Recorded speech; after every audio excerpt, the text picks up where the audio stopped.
Lyca மற்றும் red giant movies தயாரிப்பில் பிரம்மாண்ட இயக்குநர் சங்கர் இயக்கத்தில் உலகநாயகன் கமல்ஹாசன் நடித்த இந்தியன் 2 உங்கள் அபிமான திரையரங்குகளில். அதிமுக வாக்குகள் யாருக்கு போனது அப்படின்ற கேள்வி இருக்கிறது. அதிமுக வாக்குகளை தொகுதி வாரியாக இன்னும் சொல்லணும்னா பூத் வாரியாக நம்ம பார்க்க போகிறோம். 2024 ஏப்ரல், அதாவது நாடாளுமன்ற தேர்தலில் இந்த விக்கிரவாண்டி பகுதியினுடைய நிலவரத்தை நம்ம பார்க்குறோம். பாருங்கள், திமுகவை பொறுத்த வரைக்கும் அதாவது திமுக கூட்டணி சார்பாக இங்கே வேட்பாளர் நின்னார். 2198 வாக்குகளை ஏப்ரலில் அவங்க பெற்றாங்க. இப்போது அதே பகுதியில் 4000 வாக்குகள் வரை பெற்றிருப்பதாக தகவல் வந்திருக்கிறது. ஸோ இங்கே பார்க்குறப்போ பாருங்கள், 1950 வாக்குகள் கூடுதலாக அவங்களுக்கு கிடைத்திருக்கிறது அப்படின்றத நம்ம பார்க்கணும். கடந்த ஏப்ரலுக்கும் ஜூலைக்குமான வித்தியாசமே இப்போது அதிகமாக இருக்கிறது. பாமகவை பொறுத்த வரைக்கும் 1000 வாக்குகள் 1095 அப்படின்னு இருந்த சூழலில் 1700 அது மாறி இருக்கிறது. எங்கெங்கே அப்படின்னு பார்த்தோன்னா நல்லாம்பாளையம் கடையம், பழைய கருவாச்சி, லட்சுமிபுரம் இந்த பகுதிகளுடைய வாக்குகள் தான் இவை. இங்கே இதுவரை 600 வாக்குகள் பாமக கூடுதலாக பெற்றிருக்கிறது. அதிமுக அவர்கள் பெற்ற 2141 வாக்குகள் மற்ற வாக்குகளில் கரைந்திருக்கிறது. இந்த வாக்குகள் திமுகவுக்கும் சென்றிருக்கிறது, பாமகவுக்கும் சென்றிருக்கிறது அப்படின்றத நம்பர் காட்டுது. நாம் தமிழர் கட்சியை பொறுத்த வரைக்கும் 310 வாக்களை பெற்ற இடத்துல 227 வாக்குகள் இடைத்தேர்தல் அப்படின்ற அடிப்படையில் நாம் தமிழர் கட்சியுடைய வாக்குகளும் பிற கட்சிகளுக்கு சென்றிருக்கிறது அப்படின்றது தெரிகிறது.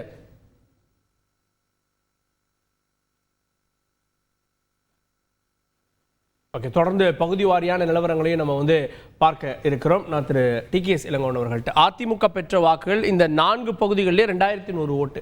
இது திமுகவுக்கு வரும்னு திமுக தலைவர்கள்லாம் சொன்னாங்க. திமுகவுக்கு வந்திருக்கிறதா இல்லை ஸ்பிளிட்டாக எல்லா கட்சிக்கும் போயிருக்குன்னு பார்க்குறீங்களா? பரவாயில்ல, எல்லா கட்சிக்கும் போயிருக்கும். அதாவது அதிமுக வாக்குங்கிறது அதிமுக உறுப்பினர்கள் போடுற வாக்கு ஒன்று, அதிமுக ஆதரவு வாக்குகள்னு இருக்கும். மக்கள் பொதுமக்களே அதிமுகவுக்கு ஆதரவாக ஓட்டு போடுறவங்க இருப்பாங்க. எல்லாம் கட்சி ஓட்டு மட்டும் யாரும் ஜெயிக்க முடியாது, பொதுமக்களுடைய ஓட்டும் தேவை. அப்படி இருக்கும்போது அந்த பொதுமக்கள் இந்த தடவை அதிமுக நிற்கலை, யாருக்கு போடலாம், திமுகவுக்கு போடலான்னு கொஞ்சம் பேர் நினச்சிருக்கலாம், பாமகவுக்கு போடலான்னு கொஞ்சம் பேர் நினச்சிருக்கலாம். அது அவங்க எண்ணப்படி அவங்க போடுற வாக்குகள். அதை நம்ம யாருக்கு போட்டாங்கன்னு சொல்ல முடியாது. அதிமுக வாக்குகள் எங்கே போச்சுங்கிற கேள்வி, அதிமுகவுக்கு காலங்காலமாக போட்டுக்கிட்டு இருந்த வாக்குகள் எங்கே போச்சுன்னு கேட்டால் அது திமுகவிற்கும் வந்திருக்கிறது என்பதை இது காட்டுகிறது எண்ணிக்கை. ஓகே, தொடர்ந்து நம்முடைய திரு புகழேந்தி அவர்கள் இணைந்திருக்கிறார். அதிமுக ஒருங்கிணைப்பு குழுவை சார்ந்த திரு புகழேந்தி அவர்கள். திரு புகழேந்தி, அதிமுக இந்த தேர்தலை புறக்கணித்தது, ஆனால் அதிமுக ஆதரவு வாக்காளர்களோ அதிமுகவினரோ இந்த தேர்தலை புறக்கணிக்கலைன்றத இந்த முடிவு காட்டுதா? ஏன்னா ஒரு குறிப்பிட்ட பகுதியில் 2100 ஓட்டுகள் வாங்கின அதிமுகவுடைய ஓட்டு அப்படியே ஸ்பிளிட்டே இருக்கு, மற்ற கட்சிகளுக்கு போயிருக்கு. இதில் உங்களுடைய பார்வை? Good morning to Thanthi TV. காலையிலேயே களமிறங்கிட்டீங்க. பூத் வாரிய நீங்க போயிட்டு இருக்கிறது மகிழ்ச்சி அளிக்குது. எனக்கு முன்னால அண்ணன் TKS இளங்கோவன் சொன்னார், பொதுமக்கள் ஓட்டு தான், அதைதான் கட்சிகள் பெறும்பொழுது கட்சிகளுடைய ஓட்டுகள் என்று சொல்லுகிறோம். நான் அதுக்கு வரேன், பின்னாடி வரேன். அப்புறம் பாத்தீங்கன்னா முன்னாடி அசோகா இருந்தாங்க, அசோக வர்ஷினி மத்திய பிரதேஷ் இண்டூர்ல நோட்டா ஓட்டை பத்தி சொன்னாங்க. காங்கிரஸ் கேண்டிடேட் அங்க திடீர்னு வித்ட்ரா பண்ணி ஒரு மாதிரி பண்ணி விட்டாரு. உடனே காங்கிரஸ் என்ன பண்ணிச்சு, நோட்டா ஓட்டு பண்ணுன்னு சொல்லி. ஆனா அன்பிலீவபிளா 2,18,674 வாக்கு. It is impossible. அது சொன்ன உடனே, தலைமை சொன்ன உடனே அவ்வளவு பேர் ஓட்டு போட்டிருக்காங்க, ஓட்டு போடுறாங்க. அப்புறம் BSP ஒரு 51,000 ஓட்டை தனியா வாங்குது.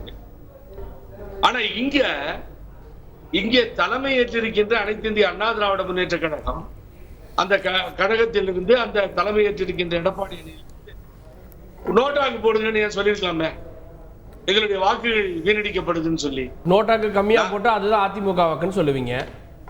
நீங்க இப்பதான் பாயிண்ட்டுக்கே வந்தீங்க. நோட்டா கம்மியா விழும், ஏன்னா நீங்க சொல்றது கேட்க மாட்டான், காங்கிரஸ் சொல்றது கேட்கறான். இண்டூர்ல இங்க நீங்க சொன்னா கேட்க மாட்டீங்கன்னு தெரிஞ்சுதான் சொல்ல மாட்டேன்றாங்க. இல்லைன்னா யாருக்காவது துணை போயிருக்கணும், விலை போயிருக்கணும். பட் ரெண்டுக்குமான வித்தியாசம் வேற இல்ல. அங்க ஒரு வேட்பாளரை நிறுத்தி அவர் திடீர்னு பாஜக சப்போர்ட் நிலைப்பாடு எடுத்துட்டாரு, அவங்களுக்கு வேற வழி இல்ல. ஆனா இங்க எலெக்ஷனுக்கு முன்பாகவே புறக்கணிக்கிறோம்னு ஒரு முடிவு எடுத்துட்டாங்கல்ல, ரெண்டுடைய முடிவுகளும் வேற இல்ல. சார் இப்ப நான் ஓபனா வரட்டுமா? 9,573 வாக்குகள் தான் வித்தியாசம். மறைந்த புகழேந்தி 93,709 வாக்குகளையும் அதிமுக வேட்பாளர் 84,157 வாக்குகளையும் வாங்கினதுல வித்தியாசம் எவ்வளவு நல்லா கவனிங்க. 9,573. ரெண்டாவது சுத்திலே டிஎம்கே வந்துருச்சு அந்த வாக்குகள் வித்தியாசம். நீங்க எலெக்ஷன் முடிவுக்கே போவனா, இப்பயே வந்துருச்சு சார் அந்த டிஃபரன்ஸ். எங்க இருக்கீங்க நீங்க? அப்போ 84,000 வாக்குகள் என்னாச்சு? அவர் அண்ணன் பொதுவா விழுது அப்படிங்கிறார் இளங்கோவன். நான் ஓப்பனாவே இங்க சொல்றேன், அவ்வளவு வாக்குகளும் திமுகவுக்கு போயிடுச்சு. இது என்ன போய் ஒளிவு மறைவு? இங்க இந்த திராவிட இயக்கத்தில் வந்தவர்கள், திராவிட ஐடியாலஜியில் வந்தவர்கள் என்ன பண்ணுவாங்க? தேடிட்டு போயிடலாம், யாருக்கும் ஓட்டு போட மாட்டாங்க. அவங்களுக்கு தெரியும் என்ன பண்ணணும்னு சொல்லி. ஆகவே இந்த வாக்குகள் வீணடிக்கப்படக்கூடாது என்பதுதான் டிஸ்கஷன்ல ஒரு சூப்பரா ஒரு விஷயம் போச்சு. என்னை பொறுத்தவரை பாமகவுக்கு அதிகமா ஓட்டு வந்திருக்கணும், வரல. காரணம் அவர்கள் ஏந்தி சென்ற பிஜேபி அந்த முகவரியில் அந்த பிரதமரை கையில எடுத்துக்கொண்டு ஓட்டு கேட்டு போயிட்டு இருந்தாங்க. அந்த பேனர்ல போட்டாங்க, நிலைப்பாடுகளை மாத்துறாங்க. புரட்சி தலைவர் அம்மா மீது குறை சொன்னவர்கள் அந்த படத்தை போடுறாங்க பேனர்ல. சோ இப்படிப்பட்ட நிலைப்பாடுகள் தடுமாற்றத்தை ஏற்படுத்துகிறது. அந்த 8,000 லாஸ்ட் டைம் வாங்கின வாக்குகளை பெறுவதற்காக சீமான் போராடுகிறார். 8,200 வாக்குகளை நாம் தமிழர் சென்ற முறை செக்யூர் பண்ணிச்சு, வாங்கி இருந்தது. அதே வாக்குகளை தான் இப்பொழுது வாங்க போகிறது. இந்த கணக்குப்படி பாத்தீங்கன்னா 1,753 தண்டி டிவியில வர வாக்குகளை நீங்க எடுத்து கால்குலேட் பண்ணீங்கன்னா முடியும் பொழுது அது 8,000 சொச்சம் வாக்குகள் வரும். 8,000 வாக்குகளை போய் அடையும். அது எங்க குறைஞ்சிடக்கூடாதுன்னு அவரும் தடுமாறி எடப்பாடி பழனிசாமி ஆதரவு கேட்ட சூழ்நிலையை பார்த்தோம். லைகா மற்றும் ரெட் ஜெயண்ட் மூவிஸ் தயாரிப்பில் பிரம்மாண்ட இயக்குநர் சங்கர் இயக்கத்தில் உலகநாயகன் கமல்ஹாசன் நடித்த இந்தியன் 2 உங்கள் அபிமான திரையரங்குகளில்.